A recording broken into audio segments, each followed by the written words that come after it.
वहीं आगे बढ़ते छत्तीसगढ़ के बलौदा बाजार हिंसा मामले में सरकार ने बड़ा एक्शन लिया है।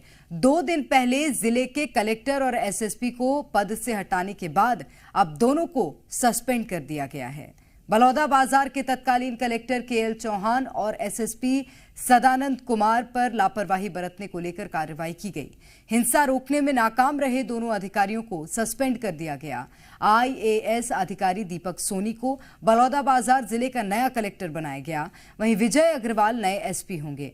10 जून को बलौदा बाजार में हुई हिंसा को लेकर छत्तीसगढ़ में सियासत गर्म है। पक्ष और विपक्ष एक दूसरे पर हमलावर हैं। जमकर जुबानी जंग चल रही है। सरकार एक्शन तो ले रही है, लेकिन सियासी पार्टियां जांच को लेकर सवालिया निशान खड़े कर रही हैं। शायद यही वजह है कि जांच के लिए पार्टियों ने भी अपनी अपनी कमेटी गठित की है।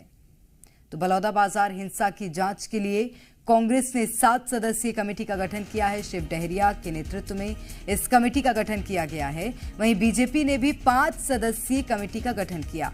इस समिति के संयोजक खाद्य मंत्री दयालदास बघेल को बनाया गया है।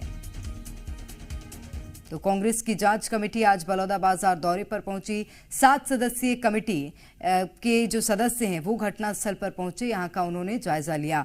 आगजनी से जले कलेक्टर और एसपी दफ्तर का निरीक्षण किया। इस दौरान नागरिकों के प्रतिनिधि मंडलों के साथ चर्चा की गई और एक तरफ जहां सरकार जांच की बात कर रही है, वहीं कांग्रेस इस मामले पर राज्य सरकार को घेरने की पूरी कोशिश कर रही है।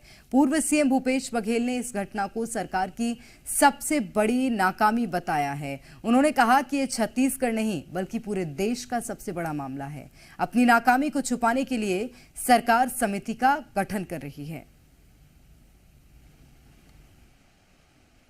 नहीं करते रहे हैं। विभिन्न घटनाओं में जांच कमेटी का गठन होता रहा है और बलौदा बाजार में भी जो घटना घटी है तो दुर्भाग्यजनक है। इस तरह से पहली बार घटना घटित हुई है कि मतलब कलेक्ट्रेट में तोड़फोड़ हुआ है और इसके लिए पार्टी की तरफ से भी एक जांच कमेटी का गठन किया गया है। वो लोग जांच करके रिपोर्ट। सरकार को जांच दल शासकीय तौर पे होना चाहिए और यदि पार्टी यदि कर रही है तो फिर मंत्री को क्यों कर रहा है? मंत्री की कमेटी में कैसे? तो सरकार करे।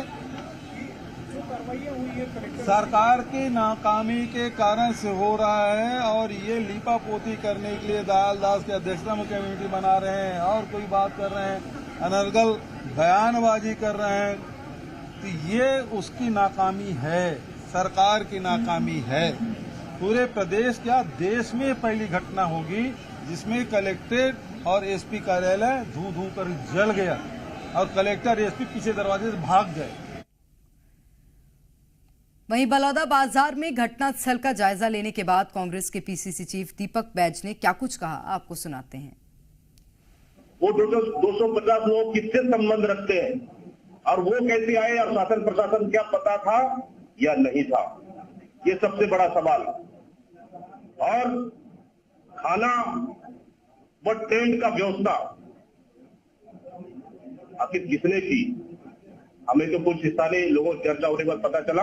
और इसके बाद क्या वर्तमान मुद्दों को भटकाने के लिए कहीं भारतीय जनता पार्टी की साजिश तो नहीं, जो जिस देश में जिस तरह से लगातार भारतीय जनता पार्टी सरकार के खिलाफ में माहौल है और लगातार सरकार फेलवर हो रही है, इसकी कहीं इन घटनाओं से मुद्दों को कहीं भटकाने का साजिश तो नहीं।